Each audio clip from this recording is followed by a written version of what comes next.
siang dan Mas dan Ayu semua, sugeng siang. Apa kabarnya nih? Balik lagi di podcast Pekan Budaya Jawa dan sama aku lagi Putri Nabila dari Prodi Jawa 2019, biasa dipanggil Nap-Nap. Tapi berbeda dengan podcast sebelumnya, kali ini aku nggak sendiri karena akan ada partner aku nih yang akan membantu aku nge-host di episode kali ini. Coba yuk kita tanya yuk, kita seru perkenalan diri. Halo Mas Febri. Halo, apa kabar dan Mas Endayu? Aku Febri, mahasiswa Prodi Jawa tahun 2019. Pada kesempatan kali ini, aku bakal nemenin Denmas dan Ayu buat berbincang-bincang bersama dengan narasumber yang pastinya luar biasa dan menakjubkan ya, Naf. Betul Nah, banget. kali ini kita bakal ngobrol-ngobrol seru dengan topik yang akan kita bahas, yaitu lulus kuliah sastra Jawa mau jadi apa sih? Iya, benar banget Mas Febri. Dan kali ini tentu kita akan mendatangkan narasumber lulusan program studi Jawa juga yang pastinya wah ini udah kece banget dan akan insya Allah membantu pertanyaan tadi, topik tadi terselesaikan. Tentang lulus kuliah sastra Jawa mau jadi apa sih? Gitu. Kita akan tahu jawabannya di episode ini. Dan sudah ada Mas Mustaqim bergabung bersama kita kali ini. Sugeng siang Mas Mustaqim. Oh, Mungkin bisa memperkenalkan diri. Hai, terima kasih buat Naf dan Febri. Terima kasih juga udah ngundang saya di podcast ini gitu. Kehormatan luar biasa saya diundang untuk bisa sharing ya pengalaman saya gitu secara pribadi. Uh, Sebenarnya saya kangen nih sama keluarga sastra Jawa ya. Itu buat saya keluarga banget gitu dan ini terus mau ada acara Pekan Budaya Jawa ya. Saya ingat dulu masanya saya gitu kan budaya Jawa tuh luar biasa gitu, itu sesuatu yang dinanti setiap angkatannya dan kita semua tuh benar-benar pengen terlibat di acaranya gitu. Kayak saya ingat angkatan saya itu sama Bu Mara tuh kita bikin batik ghost to kampus ya, kalau nggak salah itu, Oh, itu kita ngundang pakar batik kalau nggak salah, terus ada Mbak Iga Mawarni ya kalau nggak salah waktu itu pengalaman luar biasa. Jadi sekali lagi terima kasih, ini kayak napak tilas yang luar biasa ya kita ketemu sama kalian semua gitu di sini. So thank you again, terima kasih. kalau boleh tahu nih Mas Mustaqim, ini dari program Oh, studi Jawa tahun berapa dan sekarang sedang sibuk apa gitu? Oke, saya masuk program studi Jawa UI itu tahun 98 ya. Tahun 98 waktu itu habis kerusuhan, seingat saya masuk 98 terus selesai 2002 ya, 4 tahun. Waktu itu saya ngambil linguistik, jurusan linguistik itu. Saya nggak tahu sekarang ada jurusan apa aja gitu di sastra Jawa UI gitu. Jadi saya masuk 98, selesai 2002 ya. wah, Gitu. oke Mas Mustaqim. Terus, Jadi kita mau kilas balik. yep. Mhm. Jadi kita mau kilas balik sejenak nih Mas. Dengar-dengar nih Mas Mustaqim ini kan merupakan editor Yep. dan beberapa hasil karya editannya itu sudah seliweran di layar kaca kan Mas. Kalau boleh Wow, tahu nih Mas, Ya. sebenarnya pekerjaan sekarang tuh apa sih Mas? Apa kabar burung tadi tuh benar adanya gitu? Oh, Monggo. betul. Editing tuh salah satu passion saya ya, dari dulu, dari zamannya saya, dari zaman Indonesia tuh baru ada TV swasta. Saya masih kecil banget waktu itu baru ada CTI apa CTV gitu. Dari kecil tuh saya seneng ya ngeliat iklan gitu. uh, Mungkin saya ngeliatnya sebagai sesuatu yang beda ya, kok gambarnya lebih bagus gitu iklan gitu kan, itu zaman saya kecil tuh. Tapi saya nggak tahu kalau kalau ternyata tuh ada profesi editor iklan gitu. Jadi saya kuliah masuk UI gitu kan, sastra Jawa UI gitu. Sebenarnya ini agak-agak mungkin orang-orang ngelihatnya kayak agak berbelok dengan pendidikan saya, tapi sebenarnya garis besar ya itu sama sekali nggak berbelok ya. Saya ngeliat bahwa background pendidikan saya di UI itu justru terkait dengan apa yang saya lakukan sekarang gitu. Jadi benar, saya sampai sekarang udah 18 tahun ya, hampir 19 tahun saya editor iklan. Itu udah banyak ya, saya nggak tahu, saya nggak ngitung gitu jumlahnya udah berapa banyak yang udah saya kerjakan gitu. Tapi salah satunya saya pernah bikin beberapa iklannya Jarum. Kalau kalian lihat itu Jarum dulu yang kolosal, yang Bali segala macam. Terus Mayora juga, beberapa produknya Mayora juga kita yang edit juga. Terus Kalbe juga, beberapa produknya Kalbe. Terus Enesis, kalau kalian pernah lihat Adem Sari, Vegeta, terus Force Magic, Kid Play segala macam, itu juga kita yang edit gitu. Dan ada beberapa klien lain ya, kayak Fiesta juga gitu. Kalau kalian lihat ikan-ikan Fiesta juga itu kita yang buat gitu. Jadi kalau dihitung, wah saya nggak tahu ya ada berapa ya selama 19 tahun ya. Tapi sampai sekarang saya nggak pernah bosan gitu ngelakuin apa yang saya lakuin gitu kan. Nah terus 1 tahun ini tuh saya dikasih kepercayaan bukan cuma untuk jadi editor, tapi juga saya dikasih kepercayaan untuk jadi direkturnya, untuk jadi sutradara iklannya gitu.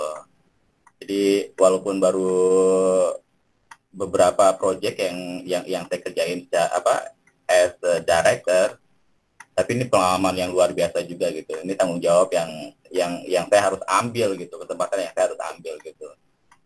Saya rasa juga kalian juga harus seperti itu ya. Jadi kalau dikasih kesempatan, nggak usah mikir terlalu lama gitu, ambil kesempatannya, karena kita nggak pernah tahu juga kan seperti apa rasanya kalau kita belum nyoba gitu loh. Wah, Jadi berawal berarti dari memang benar ya. Ya, jadi mungkin berawal dari apa yang kita suka ya. Berawal dari apa yang kita suka, terus kayak mungkin hobi juga, hobi yang kalian suka gitu lakukan, terus fokus gitu tanpa meninggalkan apa yang jadi fokus kalian sekarang gitu ya, kuliah di Sastra Jawa UI sekarang. Berarti memang benar Mas Febri kalau Mas Mustaqim ini seorang director, bahkan sekarang sudah merambah jadi seorang sutradara juga gitu. Pantes. Ya. Kalau iya benar. Kalau boleh tahu nih Mas Mustaqim, aku mau tanya. Ya. Awal Mas Mustaqim mengambil kuliah sastra Jawa gitu. Apa motivasinya? Apakah memang ketika dulu udah deh aku pokoknya emang mau ngambil sastra Jawa gitu, atau ada cerita lain di situ? Ya, wah, ini sebenarnya ceritanya panjang ya, dan sebenarnya saya nggak yang sebegitu seriusnya gitu untuk mikirin hidup saya ke depannya bakal seperti apa, 10 tahun atau 20 tahun lagi seperti apa. Sebenarnya nggak seperti itu ya. Saya ngelihat kayak semuanya itu udah diatur gitu sama Tuhan gitu kan. Sebenarnya saya nggak ada rencana sama sekali untuk masuk sastra Jawa UI gitu. Yang ada dalam pikiran saya adalah waktu itu pokoknya saya pengen masuk ke lingkungan yang bagus gitu. Dan UI adalah menurut saya salah satu lingkungan yang bagus untuk saya bisa banyak belajar hal gitu. Saya ingat banget dulu tuh UMPTN ya kalau nggak salah angkatan saya dulu namanya. Itu sebenarnya pilihan sastra Jawa tuh pilihan kedua saya sebenarnya. Yang pertama tuh saya milih kuliah di Bandung ya. Saya lupa Unpad atau apa gitu. Mungkin karena teman-teman saya waktu itu banyak yang kuliah di Bandung. Saya pikir kayaknya akan seru gitu kuliah di Bandung. Tapi ternyata Tuhan punya rencana lain, dan saya ngerasa bahwa pilihan Tuhan tuh luar biasa cocok buat saya gitu loh. Dari dari sesuatu yang saya nggak pernah tahu gitu tentang budaya Jawa, karena saya bukan background Jawa gitu kan. Setelah saya masuk sastra Jawa UI, ternyata kok luar biasa ya, bahwa sebenarnya kita punya budaya yang luar biasa kaya gitu loh. Saya mulai tahu kalau ternyata bahasa Jawa tuh ada tingkatannya gitu kan. Terus ada puisi-puisinya, belum lagi ada aksara Jawa yang luar biasa kalau menurut saya. Belum lagi ada batik juga ada macam-macamnya. Terus belum lagi saya ingat banget tuh ada budaya Jawa tuh tentang kayak tahapan untuk menikah tuh seperti apa gitu kan. Belum lagi, oh ya, terus ini juga yang unik buat saya, condro kucing. Salah satu, saya lupa Pak Rahyono ya kalau nggak salah, itu yang ngasih tahu tentang salah satu uh, apa uh, budaya Jawa melihat tanda-tanda kucing gitu loh. Kenapa kayak kucing ada di depan, apa di depan pintu itu artinya apa segala macam. Saya nggak pernah kepikiran, tapi saya melihat itu sebagai kekayaan budaya yang luar biasa ya. Jadi walaupun awalnya mungkin by accident saya masuk ke Sastra Jawawi, tapi itu ternyata bukan sama sekali bukan kebetulan gitu, tapi emang sesuatu yang udah direncanakan Tuhan, dan saya bersyukur saya bisa masuk Sastra Jawa UI ya, karena di situ saya belajar budaya, belajar kekayaan yang kita punya, dan itu luar biasa ya, itu luar biasa banget. Jadi by accident tapi saya menemukan kekayaan yang luar biasa, treasure yang luar biasa. Gitu. Oke, jadi gitu ceritanya, Naf. Nah, Mas, kan tadi pekerjaan Mas Mustaqim ini kan seorang editor yang notabene kalau kata orang nih tidak linear, tapi menurut Mas Mustaqim kan itu sebenarnya ya sejalan dengan So, jurusan Mas Mustaqim pada saat di perkuliahan. yeah. Kalau boleh tahu nih, Mas, bagaimana sih Mas perjalanan ceritanya bisa sampai bekerja sebagai editor? Pasti Denmas dan Den Ayu yang ada di rumah juga penasaran kan? Apalagi yang pengen banget kerja di bagian editing juga. Silakan, Mas. Oke. Ya, jadi sebelum saya benar-benar terjun profesional di editing, khusus editing periklanan, sekali lagi dulu zaman saya kecil saya seneng kan ngelihat iklan-iklan kok iklan tuh penggarapannya lebih bagus itu dibandingin tayangan yang lain gitu kan. Itu zaman masih kecil gitu. Nah, pas lagi kuliah, saya inget banget itu semester udah selesai ya, saya udah selesai skripsi kalau nggak salah, itu tinggal sidang juga udah gitu tinggal nunggu wisuda ya kalau nggak salah. Nah itu di kampus tuh ada seminar kecil ya, saya inget banget itu Mas Yusuf Raharjo, dia juga alumni Sastra Jawa UI kan, dia datang sebagai pembicara, memperkenalkan ke kita tentang periklanan, karena Mas Yusuf itu dia senior produser ya di dunia periklanan, jadi dia datang ke kampus. Saya inget banget itu cuma kecil ya, kayaknya 10 orang kurang lebih mahasiswa yang datang itu, karena itu di ruang kelas kan diadainnya kan. Itu pun saya tahu dari salah satu sahabat saya di kampus dulu bilang, ini ada acara ini nih, seminar nih, pengen datang nggak gitu kan. Terus saya pikir ya udahlah, karena nggak ngapa-ngapain juga kan di kampus kan, udah nggak ada perkuliahan, saya pikir ya udah deh, kita ikutan gitu. Nah pas di seminar itu Mas Yusuf ngasih tahu tuh, waktu itu dia ada bawa video tuh, ngasih tahu before afternya tuh, jadi yang masih gambar yang masih rough itu, yang masih backgroundnya hijau segala macam, terus afternya itu dirubah jadi cantik segala macam, dan klik. Saat itu saya ngerasa kayaknya ini nih yang pengen saya lakukan nih ke depannya gitu kan. Ya udah akhirnya ngobrol-ngobrol sama Mas Yusuf, terus saya bilang, Mas boleh nggak kapan-kapan saya lihat seperti apa sih proses editing iklan itu kan. Oh yaudah nanti kamu datang aja gitu kan. Saya dapat nomor teleponnya, teman-teman yang lain juga dapat gitu kan.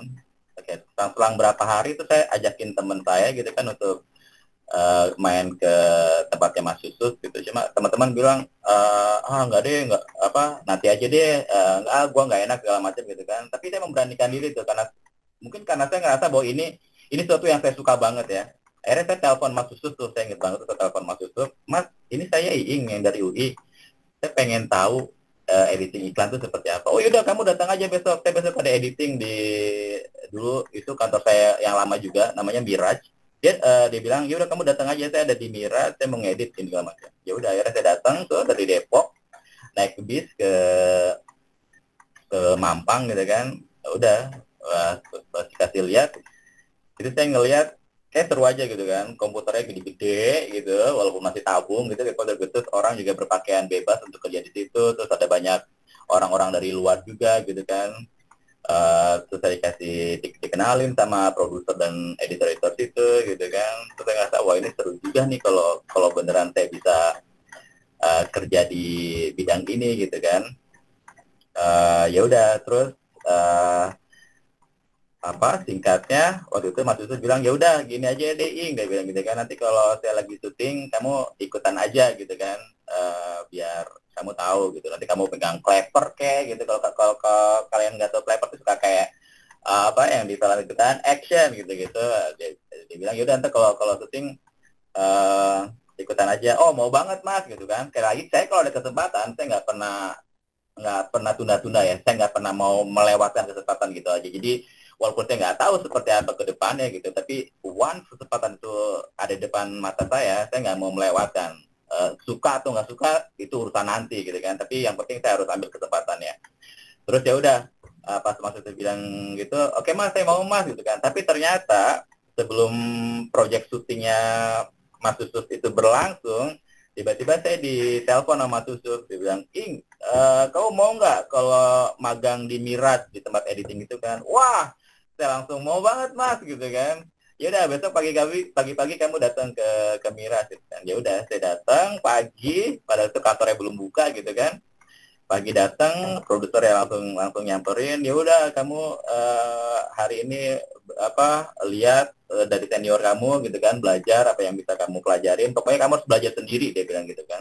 Jadi nggak akan ada yang nuntun kamu untuk ngajarin step by step gitu. Jadi harus dari kamunya yang benar mau belajar gitu kan. Ya udah saya perhatikan, terus saya mulai tanya-tanya kalau ada editor yang waktunya memang bisa ditanya ya, karena kan mereka lagi sibuk ya, dan saya nggak senang hati gitu kalau sampai mengganggu pekerjaan mereka. Jadi saat mereka lagi lenggang, saya tanya-tanya gitu kan. Akhirnya ya udah, nah, dari situ berlanjut sampai sekarang gitu. Jadi tipsnya ya kalau menurut saya, jadi kalau ada kesempatan jangan pernah tunda-tunda gitu. Manfaatkan kesempatannya, karena kita nggak pernah tahu ya ke depannya seperti apa. Dan kita juga nggak pernah tahu kita suka atau enggak kalau kita belum ngelakuin. Jadi Itu tadi Wah, keren banget. Aku mendapatkan ternyata butuh perjuangan juga ya mas. iya dong, betul. harus. Aku mendapatkan kata-kata dari Mas Mustaqim, kalau ada kesempatan, suka nggak suka urusan belakangan, ambil aja dulu. Karena Iya. ternyata kita nggak benar-benar tahu apa yang akan kita sukai di masa depan dari kesempatan yang kita ambil ini ternyata. Banget. Wah, itu keren banget. Terima kasih Mas Mustaqim. Bener banget. Oke, aku mau tanya lagi nih Mas. Eh. Kita flashback lagi ketika waktu kuliah. Ini kan kuliah sastra Jawa pasti mengikuti serangkaian mata kuliah yang dulu tadi kayak Mas Mustaqim sempat nyebutin ada mata kuliah Pak Rahyono dan sebagainya. Kira-kira masih inget gak sama mata kuliah yang dulu Mas Mustaqim ambil waktu kuliah? Kayak kita mau tahu aja apakah beda sama kita nih 2019 yang baru kemarin masuk gitu ibaratnya ya, dengan yang Mas Mustaqim dulu pelajari gitu. Aduh, ini pertanyaan ini bikin saya benar-benar kayak flashback lagi ke masa-masa indah dulu zaman naik kuliah ya. Banyak momen yang sampai sekarang tuh saya nggak pernah lupa ya. Kayak mungkin hampir tiap hari itu kampus tuh selalu kayak ada sekelibatan ada di pikiran saya gitu kan. Entah itu dosen-dosen, entah itu teman-teman, entah itu suasananya, itu nggak akan pernah saya lupakan ya, nggak tahu sampai kapan gitu mungkin saya berhidup saya gitu, dan itu semuanya menyenangkan kalau menurut saya. Salah satunya tuh yaitu yang pertama karena saya dikasih tahu bahwa ternyata kita tuh punya budaya yang luar biasa ya, dan itu kalau menurut saya tuh kayak kejutan luar biasa tuh buat saya, yang let's say nggak pernah peduli gitu tentang budaya gitu kan. Akhirnya saya kasih lihat bahwa itu tuh ternyata kita punya budaya yang luar biasa gitu. Terus nih masa perkuliahan yang saya aduh kangen banget ya, sebenarnya waktu di laboratorium ya, di kelas bahasa ya, kita masuk di ruang lab gitu, terus kayak kubikel gitu, terus kita pakai headset gitu. Saya nggak ngerti sekarang masih ada atau enggak gitu, tapi itu luar biasa. Itu Mbak Dwi ya, Bu Dwi ya, itu ya, yang suka ngajarin kita di kelas bahasa gitu. Saya ingat banget itu diajarin kata loro sama loro, sakit sama dua gitu kan. Itu saya lumayan, saya ingat banget itu kayak itu susah ya buat saya karena saya bukan dari background Jawa gitu, jadi kayak pengucapan loro sama loro itu lumayan berat tuh buat saya dulu gitu kan. Tapi itu hal yang menyenangkan gitu. Ternyata O sama O itu bisa berarti beda gitu. Itu satu ya, kelas bahasa itu bikin saya kangen. Terus kayak ya itulah PBJ ya istilahnya ya, PBJ 1, 2, 3, 4 sampai 5 gitu kan. Betul. Itu lumayan pressure buat saya, tapi juga menyenangkan gitu. Tapi sekali lagi karena saya emang nggak melihat proses pendidikan itu bukan suatu yang kayak militer gitu. Jadi walaupun itu berat buat saya, tapi saya menikmati setiap pertemuan kelasnya gitu kan. Dan itu luar biasa gitu. Kayak ngoko, Kromo. Kromo Injil Benar. gitu kan. Dan itu saya ngelihatnya itu benar-benar luar biasa kaya banget. Dan banyak lagi ya. Bu Nani ya, kalau nggak salah itu juga ngajarin banyak juga sih tentang sastra Jawa gitu. Pokoknya banyak banget ya. Banyak yang kadang saya mikir kayak kalau saya bisa mengalami lagi gitu masa-masa kuliah gitu, kayak seneng banget. Jadi mungkin kalau untuk kalian yang masih tahap proses pendidikannya gitu kan, jangan buru-buru pengen selesai deh, jangan buru-buru 4 tahun pengen cepat wisuda, jangan. Jadi nikmatin setiap harinya, karena percaya sama saya, nanti saat kalian udah kerja gitu atau mungkin udah berkeluarga, pasti kalian akan kangen ya ngerasain masa-masa perkuliahan kalian gitu. Terus berada di perpustakaan sastra juga itu satu hal yang menyenangkan ya, itu kayak tempat nongkrongnya kita gitu setiap hari gitu di situ gitu. Wah, ini banyak banget yang menyenangkan. Banyak banget yang menyenangkan. Oke. Kalau tadi udah beberapa tadi sama ya Mas Febri, Mas Mustaqim dengan kita ada penguasaan bahasa Jawa dan lain sebagainya.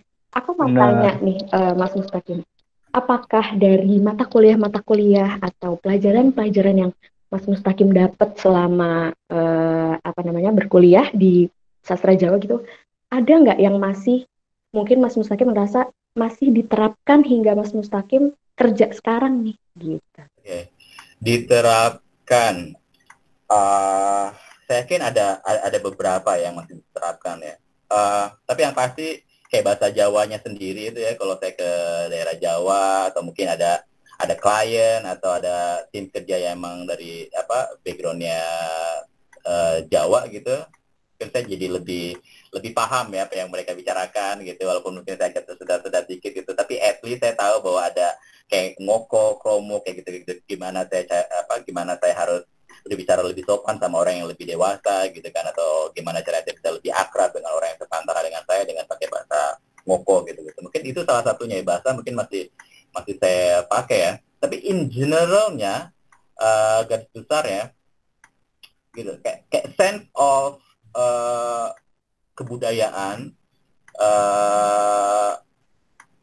rasa seni budaya dan segala macamnya, itu menurut saya aplikasinya sampai sekarang masih saya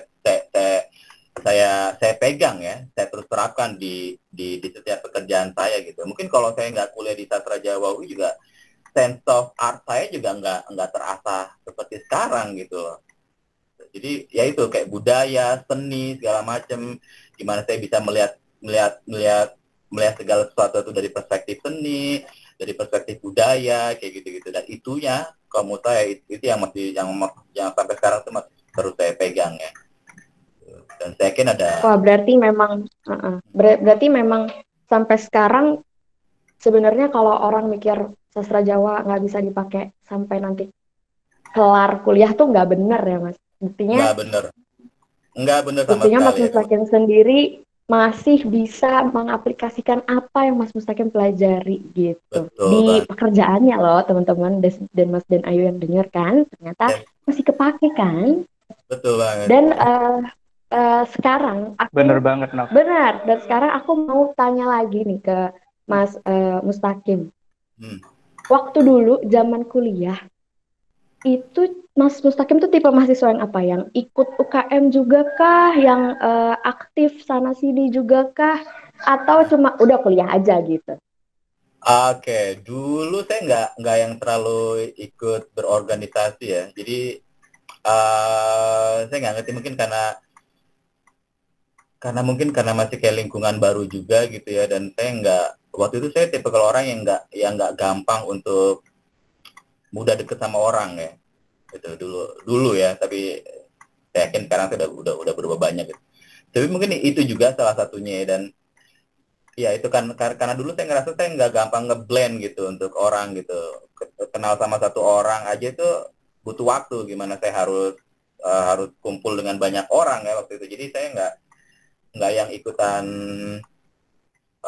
organisasi gitu. Tapi saya ingat banget saya ikutan suara mahasiswa. Wih, itu kayak sekarang nggak tahu masih ada atau enggak gitu. Jadi kayak di UI kan udah punya majalah tuh, majalah suara mahasiswa kalau nggak salah namanya dulu itu kayak dia keluar tuh per Bener, berapa Mas. bulan gitu, satu semester atau berapa gitu saya lupa. Saya sempat ikutan satu edisinya suara mahasiswa waktu itu. Ya karena saya tertarik dulu tuh desain majalah gitu kan, bikin outline tampilan majalah gitu, mulai dari cover, terus tampilan artikelnya supaya menarik, tampilannya seperti apa gitu. Saya sempat ikutan tuh satu semester dulu. Cuma karena ya gitulah ya, sekali lagi kadang mahasiswa tuh mental profesionalnya masih harus terus dibentuk ya. Jadi giliran udah mau deadline baru tuh, wah kebut semalam gitu kan. Nah itu saya ngerasa kita jadinya nggak maksimal gitu loh.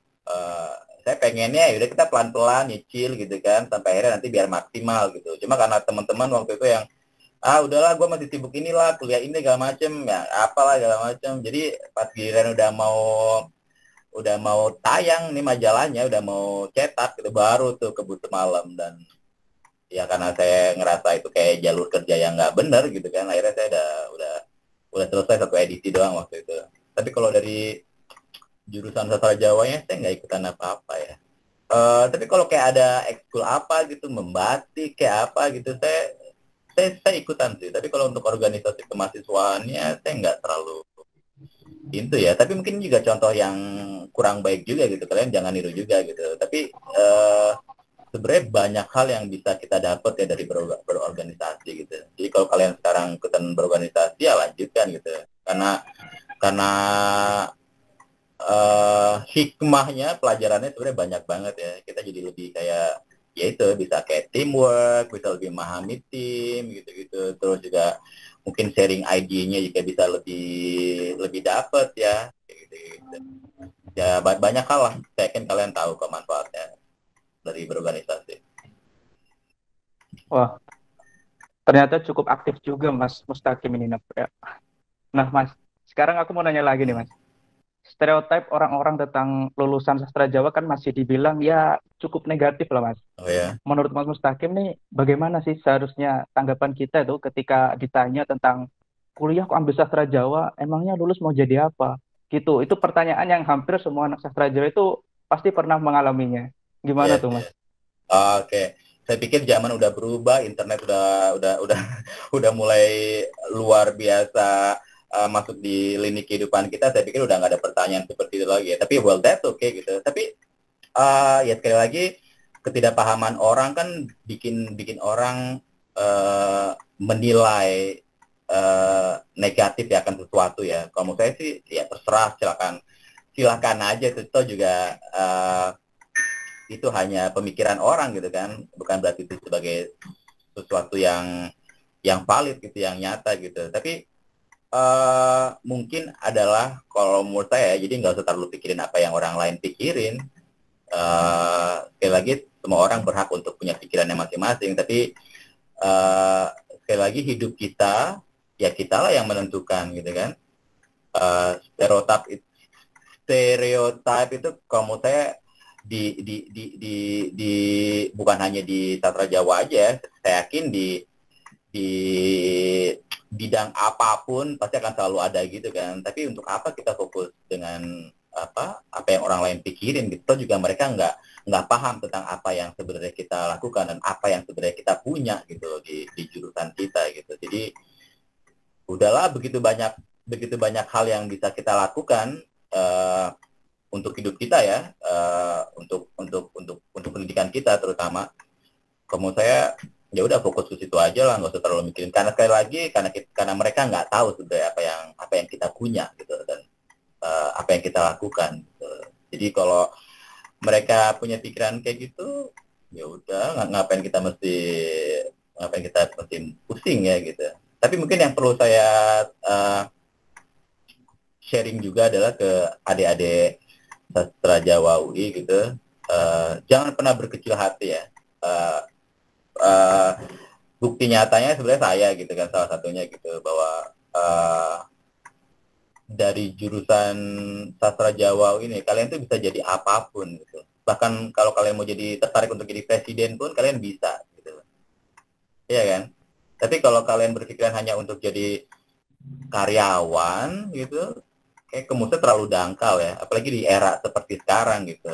Semuanya serba terbuka dan semua orang bisa punya profesi sendiri gitu, menciptakan profesi sendiri gitu kan. Pasti kayak dulu mana ada sih istilah influencer? Nggak ada, apa sih influencer gitu kan. Tapi sekarang begitu banyaknya orang yang mengklaim dirinya adalah influencer inilah, influencer itulah, dan saya nggak tahu nanti generasi kalian berapa tahun lagi akan tercipta satu profesi yang baru lagi gitu kan. Gitu. Jadi background ikan sastra Jawa itu kalau menurut saya bisa membuat kita untuk bisa menjadi apa aja nanti ke depannya. Presiden, menteri, atau mungkin kerja di bidang profesional pun banyak gitu kan. Kayak lingkup saya aja deh dari periklanan gitu kan. Itu sangat memungkinkan gitu dari background sastra Jawa UI untuk bisa berprofesi di bidang lesnya perikanan yang saya lakukan sekarang gitu kan. Editor udah pasti kalian bisa gitu untuk jadi editor, terus jadi direkturnya juga bisa, jadi produsernya pun bisa. Atau kalian yang tertarik dengan mungkin wardrobe, ya kan, yang berhubungan dengan wardrobe, dengan pakaian, dengan cultural, itu bisa gitu. Kita ada bagian-bagian itunya gitu. Dan masih banyak lagi. Itu pun hanya lingkup kecil dari saya periklanan ya, bahwa dunia pekerjaan sebegitu luasnya gitu. Dan kalian bisa jadi apapun gitu kan. Seperti kayak sekarang zaman era udah sebegitu terbukanya gitu, kalian bisa menciptakan profesi kalian sendiri gitu. Ya mungkin saya melihat itu pendidikan itu adalah proses kita belajar tentang banyak hal ya. Ya mungkin fokusnya lebih besar kita di kebudayaan Jawa gitu kan. Tapi kan sebenarnya kita belajar banyak hal lain juga di luar kebudayaan Jawa kan, di jurusan kita gitu kan. Let's say kayak manajemen waktu deh kalau menurut saya. Kalau kita nggak bisa ngatur bahwa hari ini kita kuliah ini jam segini di ruangan ini, besok kayak keluar gitu, itu kan manajemen waktu ya. Kalau kita nggak bisa ngatur kayak gitu, dan kalau menurut saya itu adalah skill basic kita untuk bisa manajemen waktu di dunia pekerjaan nantinya, saya rasa kalian juga akan berantakan nantinya gitu. Jadi itunya aja tuh kayak manajemen waktunya aja udah kemudian itu udah proses pelajaran yang harus kalian pahami gitu. Bahwa nanti saat kalian kerja juga kalian nggak bisa sembarangan kan, masuk jam segini pulang segini atau segala macamnya gitu. Terus lagi kayak proses kayak buat skripsi deh gitu kan, itu sebenarnya sangat terkait dengan saat kalian nanti kerja gitu kan, bahwa segala stepnya itu harus ada approval gitu kan dari dosen pembimbing kalian gitu. Kayak satu bab pun itu harus ada approval. Di dunia kerja pun sama seperti itu kan. Step-stepnya pasti harus approval tim kalian atau mungkin bos kalian gitu kan, atau mungkin bawahan kalian gitu kan. Itu kalau saya kalau kita nggak belajar dari kuliah, saya rasa kita nggak akan bisa kerja dalam tim ya di perusahaan orang gitu.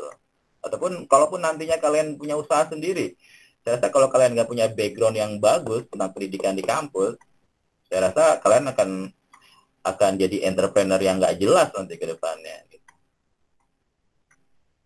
Dan kalau ngomongin kayak gini akan banyak lagi, akan luas sekali. Gitu. Akan luas lagi, bener banget, setuju banget Mas. Dan sebenarnya untuk kerja sendiri kan yang nggak harus sejalan dengan jurusan kan Mas. Dan yang penting kan dilandasi dengan passion kita juga. Ya, terus juga mungkin dari pengalaman saya kayak skill juga itu ya. Skill juga harus. Jadi hobi apapun yang kalian senang lakukan dari dulu dan sampai sekarang, kemudian terus lakukan gitu. Karena kita nggak pernah tahu kan dari hobi itu akan berlanjut kemana gitu. Kalau kalian mungkin hobinya yang mungkin seputaran tentang budaya Jawa, saya yakin itu bisa membuat kalian mandiri nanti ke depannya gitu kan. Karena dari budaya Jawa aja tuh bisa begitu banyak profesi yang bisa kalian jadikan gitu. Ya kan? Influencer Jawa mungkin kita nggak pernah tahu kan, tapi itu sangat memungkinkan gitu. Orang yang paham banget tentang budaya Jawa. Dan kalau kalian mau spesifik lagi tentang budaya Jawa, mungkin nanti ada salah satu dari kalian yang benar-benar ahlinya di bidang batik, yang tahu banget bahwa kita tuh punya begitu banyak batik gitu kan. Coraknya, maknanya, polanya punya makna ini dipakai untuk nikahan, ini dipakai untuk medodareni, untuk segala macam, ya kan? Saya rasa belum ada orang yang bisa se-expert itu gitu tentang, let's say simple case tentang batik gitu kan. Belum lagi tentang let's say candi deh yang kita punya gitu kan. Kalau emang kalian mau jadi kalau kalian tertarik tentang candi, kalian bisa jadi expertnya tentang candi. Bahwa candi ini adalah turunannya ini, bahwa ini maknanya kayak gini, candi ini dibuat untuk ini segala macam gitu kan. Dan itu peluangnya lebih besar lagi. Mungkin kebanyakan kita, apalagi orang-orang sekitaran kita yang emang nggak tentang budaya, ya mungkin akan meremehkan. Dan kalau kalian terlalu mendengarkan apa yang mereka bicarakan terus bikin kalian down, ya itu kalian mati kutu menurut saya. Tapi kalian harus melihat dari big picture-nya gitu, dari gambar besar ya gitu, bahwa dunia ini begitu menghargai yang namanya budaya, ya kan?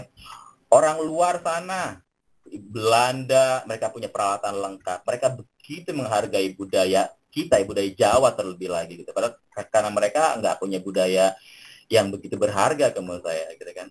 Karena kalau menurut saya, wah ini saya jadi ngalor ngidul, tapi nggak apa-apa lah ya. Ini kita sharing gitu. Karena yang bikin kita kaya itu bukan, kalau menurut saya, bukan ekonomi kita membaik atau income kita per bulan lebih baik. Kalau menurut saya nggak kayak gitu ya. Tapi budaya yang kita punya, yang terus kita lestarikan, itu kekayaan yang luar biasa gitu, ya kan?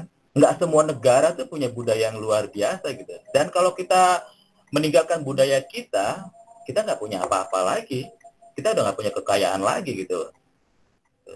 Dan dari budaya kita itu ya kayak lagi bisa dijadikan begitu banyak profesi gitu kan. Batik, candi, itu apalagi mungkin ahli pengantin ahli pengantin Jawa, ya kan, expertnya gitu, atau mungkin tariannya, begitu banyak gitu. Untuk kalian yang benar-benar tertarik tentang budaya Jawa gitu kan, ahli bahasanya gitu. Terus apalagi mungkin melihat tanda-tanda alam dari perspektif Jawanya, begitu banyak gitu. Jadi jangan persempit perspektif kalian, hanya kerja tuh hanya kantoran dari jam 9 sampai jam 5 dapat income bulanan segala macam. Kalau saya itu zamannya orang tua kita, kakek nenek kita ya. Sekarang generasi sudah berubah, kalian bisa menciptakan profesi kalian sendiri gitu, dengan sesuatu yang kalian suka. Dan itu pun sah-sah aja. Betul banget. Betul. Betul banget. Yes. Terus tambahan lagi ya, menurut saya, nggak akan ada yang ngejudge kita saat kita punya dua profesi yang benar-benar kita suka.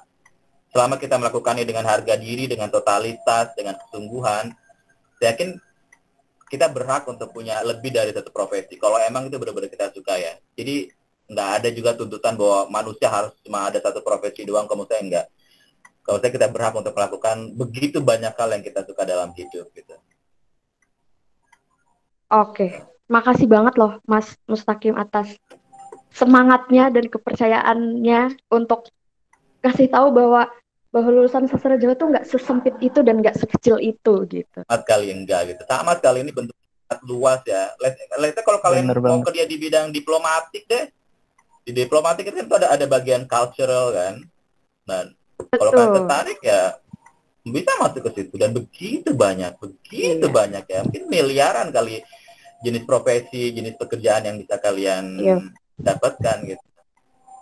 Iya, benar banget. Mungkin terima kasih nih Mas Mustaqim atas semangatnya, atas pesan-pesannya. Mungkin ini pertanyaan terakhir dari kami untuk siang ini buat Mas Mustaqim.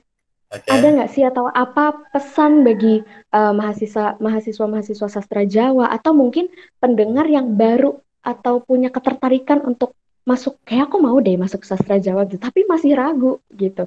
Mungkin apa yang bisa Mas Mustaqim sampaikan buat dan Mas dan Ayu pendengar di luar sana? Oke, oke.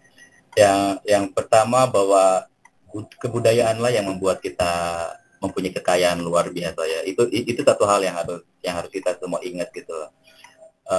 Bahwa kita nggak akan punya apa-apa selain budaya kita gitu. Itu yang harus kita terus pegang, bahwa budaya itu nilainya itu luar biasa, dan dari budaya aja itu bisa bisa menghidupkan bisa menghidupkan sebuah negara kalau menurut saya gitu. Bisa menciptakan begitu banyak profesi dari budaya aja gitu. Jadi jangan pernah berkecil hati, justru harus berbesar hati bahwa kalian generasi yang peduli dengan budaya. Gitu. Terus untuk yang masih, sekali lagi untuk yang masih belajar, yang masih masa pendidikan di Sastra Jawawi, tetap semangat, fokus dengan pendidikan kalian pastinya, jangan sampai kalian molor kalau bisa. Jadi jangan pernah punya pikiran bahwa gue nggak akan lulus deh, nanti aja deh lulusnya kalau gue udah punya kerjaan baru gue lulusin. Jangan begitu kamu. Kalau kayak gitu hutangnya dua ya, kalian hutang sama diri kalian dan hutang sama orang tua kalian gitu. Jadi sebisa mungkin selesaikan on time gitu, tapi juga jangan buru-buru, jangan orientasinya hanya pengen dapat nilai bagus terus kelar atau kumlot gitu. Kalau menurut saya bukan kayak gitu, tapi nikmatin prosesnya. Nikmatin proses hari demi harinya, semester demi semesternya gitu kan. Karena justru prosesnya lah yang harus kalian nikmatin, bukan hasilnya. Karena nanti juga kita bakal akan banyak lupa teori-teori yang pernah kita dapat di kampus gitu kan. Tapi prosesnya itu yang harus kalian nikmatin. Gimana ketemu dosen setiap harinya gitu kan, mengenal dosen, terus juga hangout sama teman-teman kalian di kampus, atau mungkin belajar dari jurusan lain juga gitu kan, atau dari fakultas lain juga. Itu sekali lagi prosesnya tuh harus kalian nikmatin ya, dan prosesnya yang justru harus kalian nikmatin gitu, bukan akhirnya itu masalah akhir nanti gitu, tapi proses sampai itu harus kalian nikmatin. Itu untuk kalian yang masih belajar. Dan untuk yang pengen masuk ke Sastra Jawawi, ini kesempatan luar biasa untuk kalian untuk mengenal budaya kita sendiri gitu. Dan sekali lagi peluang untuk belajar, untuk mandiri ke depannya itu sangat besar sekali gitu. Dan yang pasti kita nggak usah pusing-pusing mikirin matematika, kimia, fisika yang kalau mau saya itu bikin pusing ya gitu. Jadi kalau kalian nggak berminat ke matematika, ke hitung-hitungan gitu, dan ini adalah pilihan yang paling tepat, dan ini adalah jurusan yang paling fleksibel nanti kalian mau jadi apa ke depannya gitu. Oke, terima kasih banyak Mas Mustaqim atas jawabannya, atas kesempatannya siang ini. Semoga ini semua bisa membuka pikiran para pendengar dan Mas dan Ayu di luar sana ya tadi, baik yang masih di sastra Jawa ataupun yang masih mikir-mikir, masih ragu-ragu. Semoga jawaban Mas Mustaqim tadi memberikan pencerahan untuk kita semua gitu. Ternyata nggak kerasa nih Mas Febri, kita sudah di penghujung waktu. Cepet banget karena topiknya juga seru banget. Bener Yang banget, ini ternyata kita sudah di akhir. Jadi sekali lagi aku mau terima kasih banget sama Mas Mustaqim atas waktunya dan kesempatannya untuk sharing-sharing sama kita di sini nih Mas Feb. Dan udah meluangkan waktunya buat podcast kali ini gitu. Terima kasih banyak Mas Mustaqim. Oke. Bener banget, Nop. Dan terima kasih juga buat terima kasih. Saya yang terima kasih udah diundang di podcast kalian gitu. Sukses untuk acara Pekan Budaya Jawanya. Saya harap corona ini segera berakhir, jadi kita bisa beraktivitas normal seperti biasa gitu kan. Lanjut kuliah seperti biasa dan melakukan aktivitas lain seperti biasa, terus bikin acaranya juga jadi lebih total kan kalau nggak perlu pakai online kayak gini. Jadi sukses untuk studi kalian juga, tetap semangat, oke, nikmatin masa pendidikan kalian, masa remaja kalian, terus gali potensi yang kalian punya, oke. Nanti kita sering-sering ngobrol lagi. Karena masih banyak sebenarnya yang saya pengen ceritakan, tapi mungkin di lain kesempatan kita bisa ngebahas tentang hal lain juga. Oke, Salam kangen untuk keluarga besar Sastra Jawa UI, para dosen semuanya, para mahasiswanya juga, dan untuk alumni-alumni juga, salam kangen, sehat semuanya, sampai ketemu lagi di lain kesempatan segera. Baik, terima kasih Mas Mustaqim. Dan terima kasih juga buat Mas dan Ayu yang udah stay tune ngedengerin kita dari awal sampai akhir. Dan jangan lupa pantengin terus official account Pekan Budaya Jawa 2020 karena akan ada banyak acara menarik lainnya di sana. Ya, di sini aku Nap dan Mas Febri mewakili seluruh tim yang bertugas mengucapkan terima kasih juga dan sukses selalu untuk teman-teman di luar sana ya. Terima kasih. Thank you.